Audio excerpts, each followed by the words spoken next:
বিকট একটা আওয়াজ হবে। ইসরাফিল যখন সিংহায় ফুৎকার দিবে, গোটা বিশ্বটারে মেসাকার করে দিবে কে? আবার বিশ্বনবী শোনাতে লাগলেন, ইদা জুলজিলাতিল আরদু জিলজালাহা ওয়া আখরাজাতিল আরদু আসকালাহা। বিশ্বনবী বললেন, সেদিন পৃথিবীটা কেঁপে উঠবে, মহা ভূমিকম্প হবে। জমিনের ভেতরে যা আছে, তেলের খনি, গ্যাসের খনি, স্বর্ণের খনি, সবকিছু জমিনটা বমি করে বের করে দিবে। আবার বিষ্ণু বলতে লাগলেন, ইদা রুজ্জাতিল আরদু রাজ্জাও ওয়া বুসাতিল জিবালু বাসসা। সুবহানাল্লাহ পড়েন। জমিনটা কেঁপে উঠবে, পাহাড়গুলো ভেঙে চুরে দুমড়ে মুচড়ে যাবে, গোটা বিশ্বটা কেঁপে উঠবে, সাগরের বুকে দাউ দাউ করে আগুন জ্বলবে। সেই দিনটা হচ্ছে কিয়ামতের দিন। বিশ্বনবীর মুখ থেকে বারবার বারবার বারবার এই কিয়ামত কিয়ামত শুনতে শুনতে কাফেরদের মনের ভিতরে ভয় ঢুকে গেছে। কাফেররা মনে মনে কয়, এই মুহাম্মদ তো কোনোদিন মিথ্যা কথা বলতে শুনি নাই। শুনছে? বিশ্বনবী ওনার পুরো জীবনে একটি মিথ্যা কথা বলেছেন? একটি অসত্য কথাও তিনি বলেছেন? ওদের মনের ভিতরে ভয় ঢুকে গেছে, কিরে মুহাম্মদ যা বলে তাই তো হয়। এই যে মুহাম্মদ বারবার বারবার কিয়ামতের কথা বলতেছে, যদি সত্য হয়, যদি, চলো মুহাম্মদের জিজ্ঞেস করি যে এই যে কিয়ামতের কথা তুমি বলো, এটা কবে হবে? সুবহানাল্লাহ পড়বেন না? সবাই এসে জিজ্ঞেস করলো, মুহাম্মদ তুমি তো মিথ্যা বলো না, তুমি সত্যবাদী আর সাদিকাল আমিন, তুমি বলো কিয়ামত হবে। আমাদের জানতে বড় মন চায়, কিয়ামত যে হবে, কিয়ামতটা কবে হবে? আল্লাহ তখনই আয়াত নাজিল করে বললেন, নবী ওরা জিজ্ঞেস করে কিয়ামত কবে হবে, কিন্তু আপনি বলবেন কেমনে? বলতে পারে একজন, তিনি কে? ইন্নাস সাআতা লাআতিয়াতুন লা রাইবা ফিহা ওয়ালাকিন্না আকসারান নাসি লা ইউমিনুন। আল্লাহ বললেন কিয়ামতটা হবেই হবে, এতে কোনো সন্দেহ নাই। সন্দেহ আছে নাকি? এটা কিন্তু ঈমানের সাথে সম্পৃক্ত। কিয়ামত যে হবে, আমাদের কারো সন্দেহ আছে? কারো সন্দেহ নেই। কারো কি এমন ক্ষমতা আছে যে কিয়ামতকে আটকায় দিবে? বলেন। পৃথিবীর কোন প্রধানমন্ত্রী, প্রেসিডেন্ট, পুলিশ প্রধান, র্যাবের প্রধান, বিডিআর, সেনাবাহিনী, Donald Trump, Barack Obama, George W Bush, Vladimir Putin, Narendra Modi, পৃথিবীর কেউ এই কিয়ামতকে আটকায় রাখতে পারে? অসম্ভব। কিয়ামত হবেই, কেউ কিয়ামতকে ঠেকায় রাখতে পারবে না। এটা হবে, কিন্তু কবে হবে কেউ জানে না, একজন ছাড়া। তিনি কে? ইন্নাল্লাহা ইনদাহু ইলমুস সাআহ। আল্লাহর কাছে আছে এই কিয়ামতের জ্ঞান, কেউ এই জ্ঞান রাখে না। সাইয়েদনা জিবরাইল বিশ্বনবীকে একবার প্রশ্ন করলেন, ইয়া রাসূলুল্লাহ সাল্লাল্লাহু আলাইহি ওয়াসাল্লাম, মাতা সাআহ, এই যে আপনি কিয়ামতের কথা বলেন, এই কিয়ামতটা কখন হবে? বিশ্বনবী বললেন, মাল মাসউলু আনহা বিআলামা মিনাস সাইল। ও জিবরাইল, তুমি যেমনি জানো না, আমিও জানি না। সুবহানাল্লাহ পড়ো।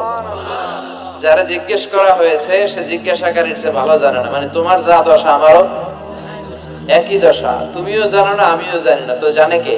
আল্লাহ। আবার এক সাহাবী বললেন, ইয়া রাসূলুল্লাহ, মাতা সাআ, কিয়ামত কবে হবে? বিশ্বনবী কোনো উত্তর না দিয়ে আবার সাহাবীরে প্রশ্ন করলেন, বললেন, ওয়া মাযা আ'দাতা লিস-সাআ, কিয়ামত কবে হবে জানার জন্য পাগল হলে কেন? কিয়ামতের জন্য তুমি কি প্রস্তুত করে রেখেছো? সাহাবী বলে, মা আ'দাতু লাহা শাইআন ইয়া রাসূলুল্লাহ, ইয়া রাসূলুল্লাহ, আমি কিয়ামতের জন্য কিছুই প্রস্তুত করতে পারি নাই। ইল্লা আন্নী উহিব্বুল্লাহ ওয়া রাসূলুহু, তবে একটা জিনিস আছে, সেটা কি? সেটা হচ্ছে আমি আল্লাহরে আর আল্লাহর রাসূলরে বড় ভালোবাসি। বিশ্বনবী বললেন, ফাইন্নাকা মা আমান আহবাবতা, তুমি তো ভালো জিনিসে জোগাড় করেছো।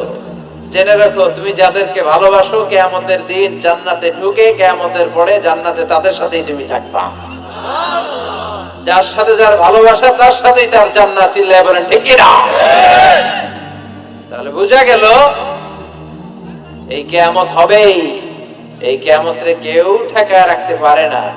আর কিয়ামত কবে হবে এটা কেউ জানেও না, এমনকি জিবরাইলও জানতেন না। সাইয়েদনা জিবরাইল, এমনকি বিশ্বনবী মুহাম্মদ রাসূলুল্লাহ সাল্লাল্লাহু আলাইহি ওয়াসাল্লামও জানতেন না। জানে শুধু একজন, যিনি কে? কিন্তু অনেকে দেখবেন ইদানিং কালে বলে ফেলে যে অমুক সালে কিয়ামত। আছে না নাই? বই করে নাই এগুলা? হ্যাঁ, অনেক জায়গায় কিন্তু এরকম বলে 25 সালে কিয়ামত, 30 সালে, 35, 40। এটা বলার ক্ষমতা আপনারা দিয়েছে কে? এটা তো মিনাল উমুর আল গায়বিয়াত, অদৃশ্যের খবর। অদৃশ্যের খবর তো কেউ জানে না, কে জানে? আল্লাহ। অদৃশ্যের খবরের ব্যাপারে কিছু বলতে চাওয়া মানে অদৃশ্যের ব্যাপারে হস্তক্ষেপ করা, এটা কুফরি। কথা বলেন। এজন্য কিয়ামত কবে হবে এক্সাক্ট টাইম আমরা কেউ জানি না, এটা আল্লাহ জানেন, বিশ্বনবীও জানতেন না। তবে বিশ্বনবী কিয়ামতের কিছু আলামত আমাদের সাথে শেয়ার করেছেন। হাদিসের পরতে হাদিসের প্রামাণ্য কিতাবগুলোতে যখন আপনি পড়বেন, চ্যাপ্টারগুলোতে পড়বেন, বিভিন্ন জায়গায়, বিভিন্ন নসিহাতে, বিভিন্ন আলোচনায় বিশ্বনবী মুহাম্মদ রাসূলুল্লাহ তিনি বর্ণনা করেছেন যে কিয়ামতের আগ দিয়ে গোটা বিশ্বের, গোটা পৃথিবীর সামাজিক অবস্থা, রাষ্ট্রীয় অবস্থা, পারিবারিক অবস্থা এরকম হবে।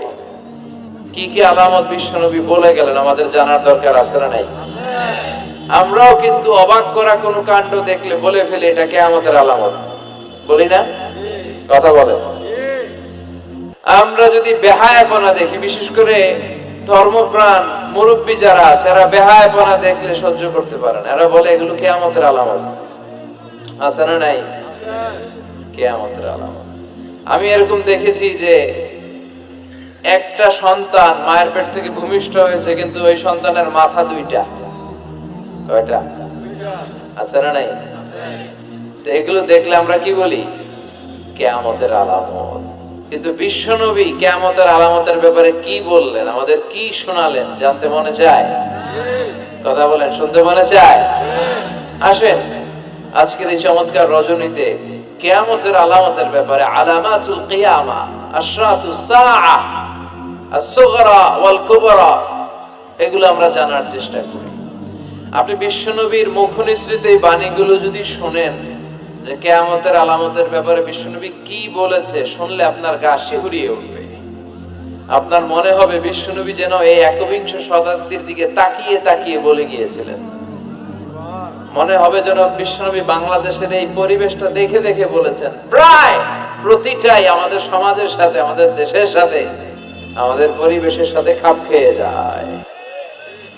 কিয়ামতের আলামতগুলো দুই ভাগে বিভক্ত। একটু আওয়াজ করে উত্তর দিতে হবে, কয় ভাগ? একটা ছোট আলামত আর একটা বড় আলামত। চিল্লায় বলেন, একটা আর একটা, আবার বলেন, একটা আর একটা। বড় আলামত মোট 10টা। কয়টা? আল্লাহর মেহেরবানি 10টার একটাও প্রকাশ পায় নাই, একটাও প্রকাশ পায় নাই। কিন্তু কিয়ামতের ছোট আলামত গুলো অনেকগুলো আলামত, 30, 40, 35 এরকম হয়ে যাবে। এই ছোট আলামত গুলোর বেশিরভাগই আমাদের সমাজে প্রকাশিত হতে শুরু করেছে। যেগুলো হয় নাই এগুলো হওয়ার পথে, বেশিরভাগ সমাজে প্রকাশ পেয়ে গিয়েছে। আশরাতুস সাআ, আস-সুগরা ওয়াল কুবরা। আমরা আজকে কিয়ামতের ছোট আলামত, the minor signs of the day of judgment, কিয়ামত আসার আগ দিয়ে কি কি ছোট আলামত আমাদের সমাজে দেখা যাবে, এগুলো নিয়ে আমরা কিছু কথা শুনবো। আওয়াজ করে পড়েন ইনশাআল্লাহ। উদ্দেশ্য হচ্ছে এগুলো জেনে আমরা সচেতন হব। কি হব? আমরা আখিরাতের ব্যাপারে সচেতন হব এবং নিজেদেরকে গড়ব এবং আমলের পরিমাণ এমন ভাবে বাড়াবো যাতে আমাদের আখিরাতটা সুন্দর হয়। ঠিক কি না? আমাদের অনেকেরই এই ইখলাস জিনিসটার খুব অভাব। এটা নাই, এটার ঘাটতি। আমরা আল্লাহর কাছে কামনা করি, আল্লাহ তুমি আমাদের হৃদয়ে ইখলাস দিয়ে পরিপূর্ণ করো। আল্লাহুম্মা রযুকনা ইখলাস। আল্লাহ তুমি আমাদেরকে ইখলাসকে রিজিক হিসেবে দাও। এই ইখলাসের নামে কোরআনে একটা সূরা আছে না নাই? সূরার নাম কি? কুল হুয়াল্লাহু আল্লাহুস সামাদ লাম ইয়ালিদ ওয়া লাম ইয়াকুল লাহু এখানে আল্লাহ তাওহীদের কথা বলেছেন, ইখলাসের কথা বলেছেন। এজন্য আমরা যেন ইখলাসের সাথে শুনি, ইখলাসের সাথে আমল করি। আল্লাহ তুমি তৌফিক দাও, আমিন। চিনা বেজাল। এজন্য প্রত্যেক সালাত শেষে আমরা পড়ি রাদিতু বিল্লাহি ওয়া বিল ইসলামি ওয়া বি মুহাম্মাদিন। এগুলো পড়েন তো আপনারা, নাকি নামাজ শেষে মুনাজাতের জন্য বসে থাকেন? আল্লাহুম্মা আমিন ইয়া আরহামার রাহিমিন, এরকম একটা মুনাজাত দেয় না দেশে? তাড়াহুড়ো করে, তাসবিহ গুলো পড়তে চায় না। তাসবিহ পড়বেন। বিশ্বনবী সালাম ফেরানোর পরে আল্লাহু আকবার বলে আওয়াজ করতেন, এরপর 3 বার পড়তেন আস্তাগফিরুল্লাহ আস্তাগফিরুল্লাহ আস্তাগফিরুল্লাহ। এরপর বিশ্বনবী 33 বার সুবহানাল্লাহ পড়তেন, 33 বার আলহামদুলিল্লাহ পড়তেন, 34 বার আল্লাহু আকবার পড়তেন, আয়াতুল কুরসি পড়তেন। আপনারা পড়েন? মান ক্বারা আয়াতাল কুরসি দুবুরা কুল্লি সালাতিন মাকতুবাতিন লাম ইয়ামনাহু মিন দুখুলিল জান্নাতি ইল্লাল মাউত। প্রত্যেক ফরজ সালাতের পরে কেউ যদি আয়াতুল কুরসি পড়ে, তাহলে তার জান্নাতে ঢোকার ক্ষেত্রে আর কোনো কিছুই বাধা থাকে না, একটা জিনিস ছাড়া, সেটা হচ্ছে তার মরণ। সে মরে না, তাই জান্নাতে যায় না, মরলেই জান্নাতি। কি সুন্দর সুন্দর দোয়া, এগুলো আমরা পড়ি না। বিশ্বনবী তাসবিহ গুলো আঙ্গুলের গিড়ায় পড়তেন। কোথায় পড়তেন? এইভাবে। আব্দুল্লাহ ইবনে আমর ইবনে আল-আস রাদিয়াল্লাহু তাআলা আনহু বর্ণনা করেন, রাআইতু রাসূলুল্লাহি সাল্লাল্লাহু আলাইহি ওয়াসাল্লাম ইয়াকিদু তাসবিহা ফি ইয়ামিনিহি। তিনি বলেন, আমি বিশ্বনবীকে নামাজের পরে এই ডান হাতের গিড়ায় গুনে গুনে তাসবিহ পড়তে দেখেছি। ডান হাতটা উপরের দিকে করেন। ডান হাত আছে না সবার? হাত কয়টা আমাদের? একটা ডান হাত, একটা বাম হাত। এই পৃথিবীতে মানুষগুলো দুই পন্থী, একটা ডান পন্থী আর একটা। আমরা কোন পন্থী? চিল্লায় বলেন, আমরা কোন পন্থী? এই ডান হাতের এই গিটগুলার মধ্যে পড়বেন। তাসবিহ দিয়ে পড়া জায়েজ, কিন্তু এইটা পড়া সুন্নাহ। এইভাবে সুবহানাল্লাহ করে পড়া সুন্নাহ। আলহামদুলিল্লাহ পড়েন। আলহামদুলিল্লাহ। এরপরে বিশ্বনবী বলতেন, আহাব্বুল কালাম ইলাল্লাহি আরবাআ। আল্লাহর কাছে সবচেয়ে প্রিয় কথা 4টি, সুবহানাল্লাহ, আলহামদুলিল্লাহ, লা ইলাহা ইল্লাল্লাহ, আল্লাহু আকবার। সুবহানাল্লাহ পড়েন। সুবহানাল্লাহ। এই তাসবিহগুলো লোকজন পড়তে চায় না। আর সবচেয়ে শ্রেষ্ঠ জিকির হচ্ছে আফদালু যিকরি লা ইলাহা ইল্লাল্লাহ। সব সময় এই জিকিরটা দিয়ে বিশ্বনবী জিহ্বাটারে ভিজিয়ে রাখতে বলেছেন। লা ইয়াজালু লিসানুকা রাতাবান মিন যিকরিল্লাহ। সব সময় তোমার জিহ্বাটা যেন আল্লাহর জিকির দিয়ে ভিজে থাকে। সব সময় আল্লাহর নাম জিহ্বায় রাখলে লাভ না লস? কত অবসর সময় আমরা কাটাই, তাই না? বাস স্টেশনে দাঁড়িয়ে থাকি, বাস আসে না, অবসরে বসে থাকি, সময় কাটে না, তখন আমরা কি করব? লা ইলাহা every night and every day, every night and every day, never forget to say la ilaha illallah, never forget to say la ilaha illallah, every night and every day, every night and every day, never forget to say la ilaha illallah. When you're walking down the street, use your time and repeat, and say in every heartbeat la ilaha illallah. Every night and every day, every night and every day, never forget to say la ilaha illallah. চিল্লায় পড়েন আল্লাহু আকবার। দিনে রাতে যখনই আমরা অবসর পাবো, আমরা কি করব? লা ইলাহা ইল্লাল্লাহ। আর সবকিছু করব একজনের খুশির জন্য, তিনি কে? আল্লাহ। আল্লাহর খুশির জন্য করলেই ওই কাজে আপনি সওয়াব পাবেন। আর লোক দেখানো মানসিকতা নিয়ে যদি আমরা কোনো ইবাদত করি সওয়াব পাওয়া যাবে?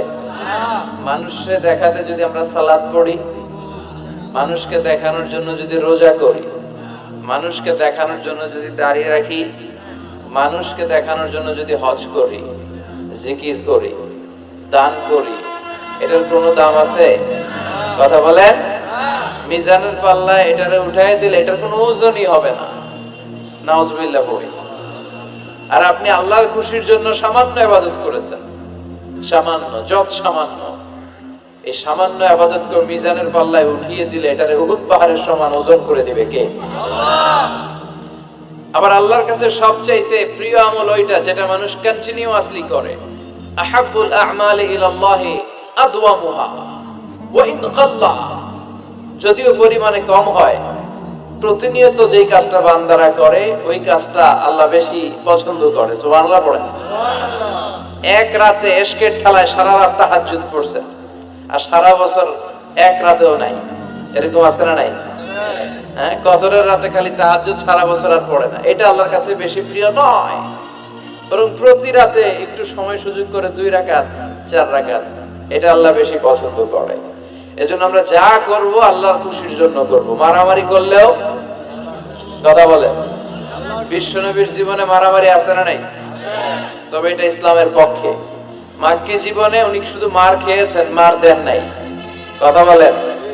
তায়েফের ময়দানে পাথরের আঘাত খেলেন, মক্কার জমিনে উটের পচা নাড়ি ভুড়ি বিশ্বনবীর কাঁধের উপর চাপিয়ে দেয়া হতো, মারধর করা হতো, পাগল বলা হতো, গণক বলা হতো, মজনুন, কাহিন, শায়ের, কবি বলা হতো। বিশ্বনবীর জীবনে গালমন্দ আছে না নাই? তার মানে এটাই প্রমাণ করে এত শ্রেষ্ঠ মানুষ হয়েও, আল আমিন হয়েও তিনি গালমন্দ থেকে বাঁচতে পারে না, সমালোচনা থেকে বাঁচতে পারে নাই। আপনি হকের কথা বললে আপনার বিরুদ্ধে সমালোচনা হবেই। যেই গাছের মধ্যে ফল আছে ওই গাছেই ঢিল ছোড়া হয়, যে আম গাছে আম নাই ওইটাতে কেউ ঢিল ছোড়ে না। আপনি যদি হকের পক্ষে থাকেন, আপনি হকের পক্ষে আছেন না নাই? কিভাবে বুঝবেন? যদি আপনার গালমন্দ করে, আপনার পিছু পিছু যদি লাগে, আপনার সমালোচনা যদি শুরু হয়ে যায়, বাতিলের তীর অন্য কোথাও না যেয়ে যদি আপনার বুকে এসে বিঁধে, বুঝতে হবে আপনি বাতিল নন, আপনি হক। চিল্লা এখন ঠিক কিনা?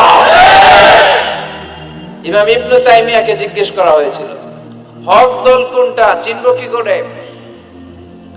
ইমাম ইবনে তাইমিয়া বললেন, হক দল কোনটা এটা আমরা চিনতে ভুল করলেও বাতিলরা ভুল করে না। বাতিলরা যেই দলের দিকে তীর ছোড়ে, সমালোচনার তীরবান ছোড়ে, জুলুম, নির্যাতন, অত্যাচার, জেল জরিমানা দিয়ে তাদের জীবনটাকে জাহান্নাম করে দেয়, তারাই হকের উপর দণ্ডায়মান আছে, এটা তোমরা ভেবে নিবা।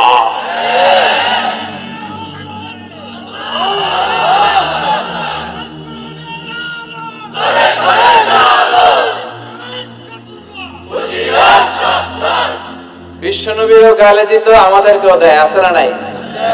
বিশ্বনবীরে গালে দিত কবি বলে, আমগরে গালি দেয় কাঠমোল্লা বলে। বিশ্বনবীরে গালি দেয় পাগল বলে, আমাদেরকে গালি দেয় রাজাকার বলে।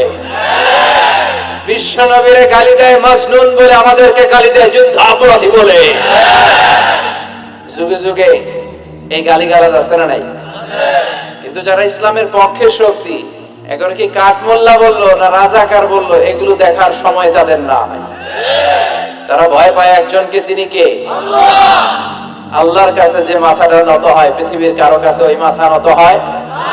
আমাদের স্বপ্ন যে আমরা বাংলাদেশে ইসলামকে বিজয়ী শক্তি হিসেবে দেখতে চাই। কালিমার পতাকা সংসদ ভবনে শোভা পাবে, আমরা চাই কি চাই না? লা ইলাহার পতাকা বাংলাদেশের প্রতিটা জেলায় শোভা পাক, আমরা চাই কি চাই না? কারা কারা চাই তো হাত উঁচু করে আল্লাহর দেখা।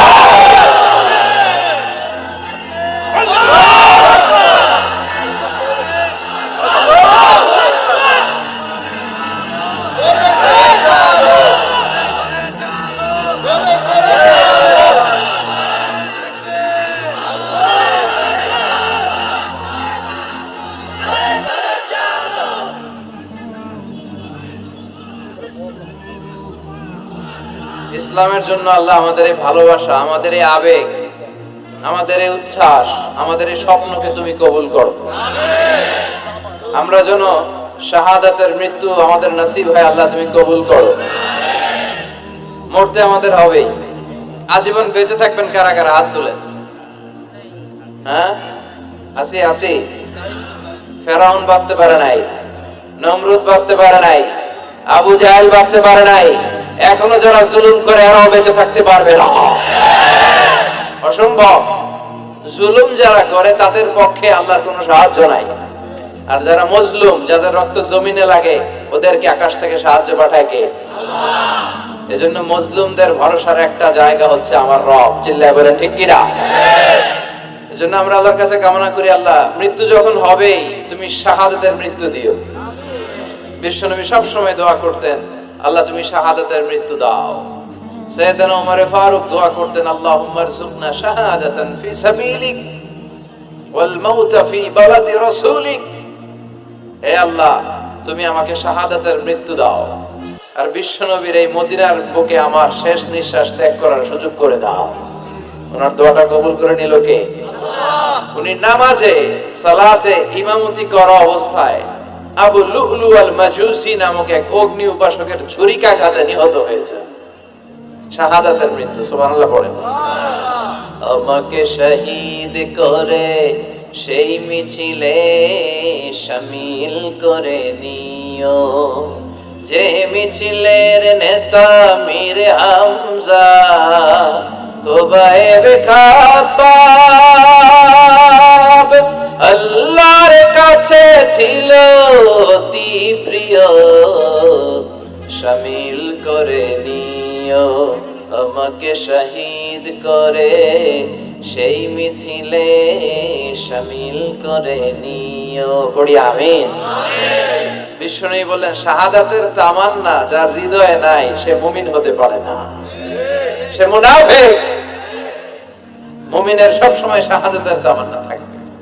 আপনি যদি সব সময় শাহাদাতের দোয়া করেন, তামান্না করেন, তাহলে আপনি ডায়রিয়া আক্রান্ত হয়ে বিছানায় শুয়ে শুয়ে মারা গেল, শহীদদের কাতারে আপনার নাম তুলে দিবে কে? আল্লাহ। এজন্য আমরা শহীদ হতে চাই। কি হতে চাই? আমরা মৃত্যুরে ভয় পাই না। মৃত্যু কোথায় আমরা খুঁজে বেড়াই। চিল্লায় এখন ঠিক কিনা? কাফির মুশরিক দিনে মরে 10 বার, জীবনে মরে 1000 বার। মুমিন একবার মরে, মরার আগে হুঙ্কার দিয়ে মরে।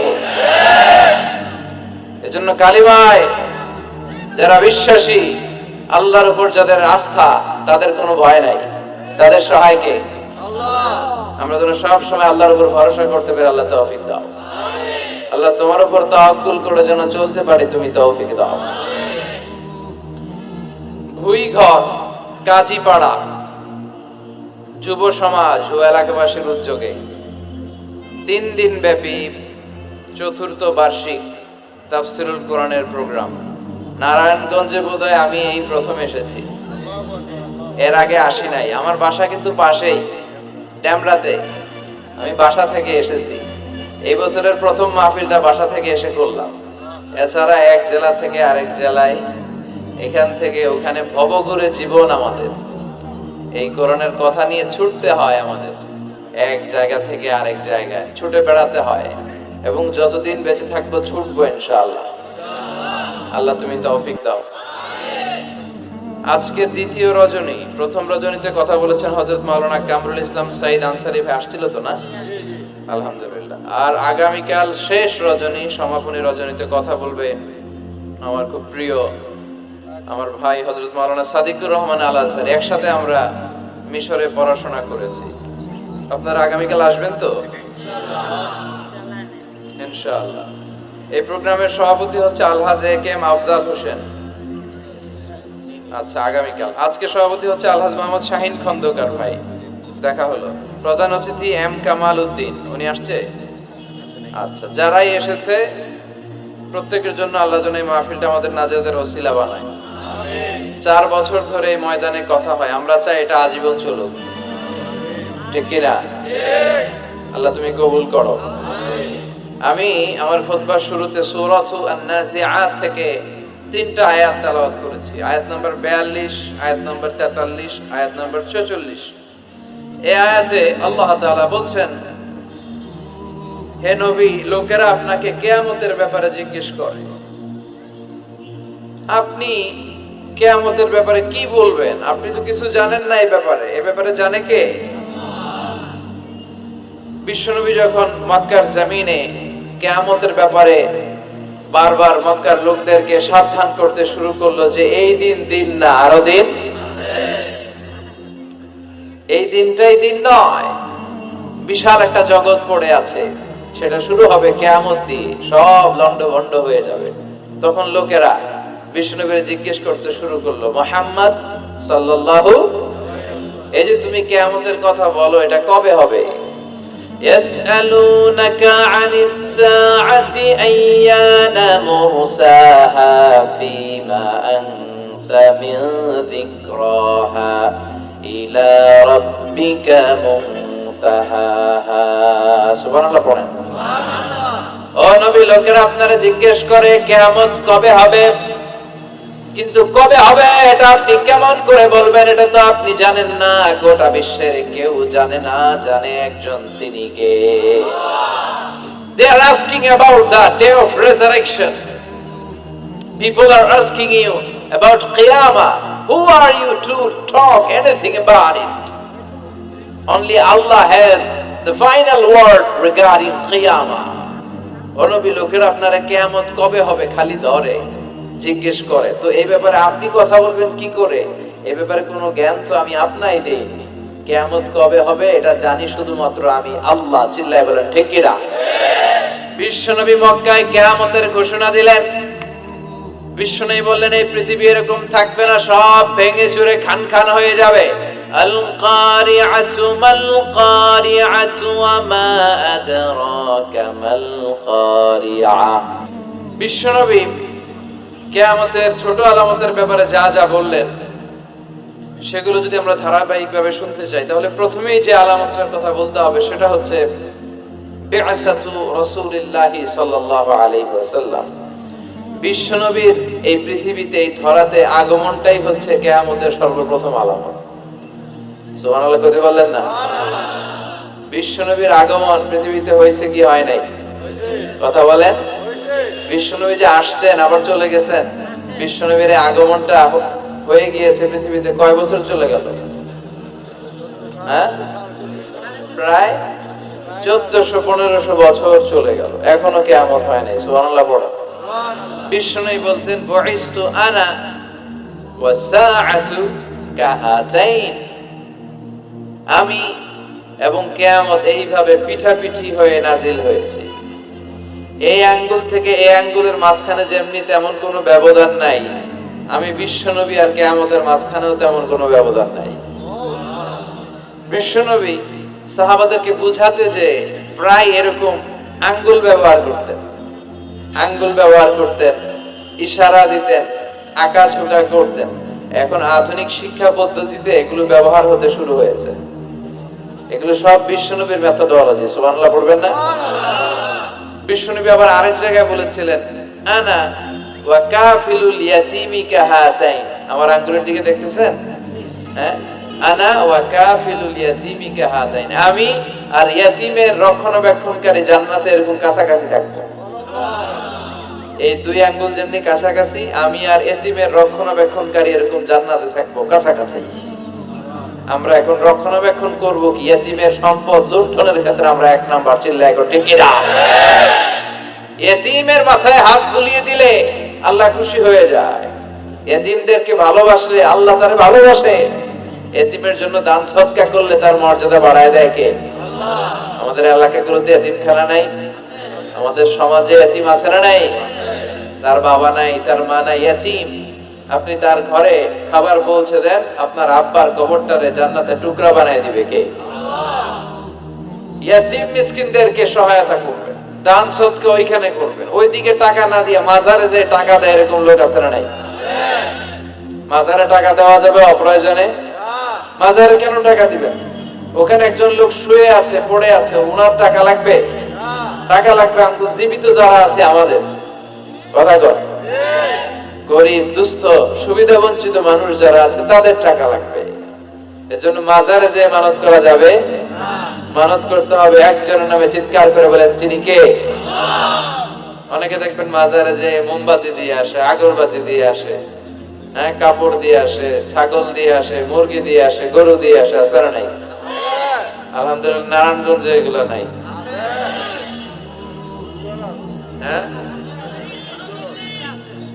হ্যাঁ আছে। আল্লাহ তুমি বুঝার তৌফিক দাও। দেখবেন মাজারে আবার মশারিও দিয়ে রাখে, আছে না নাই?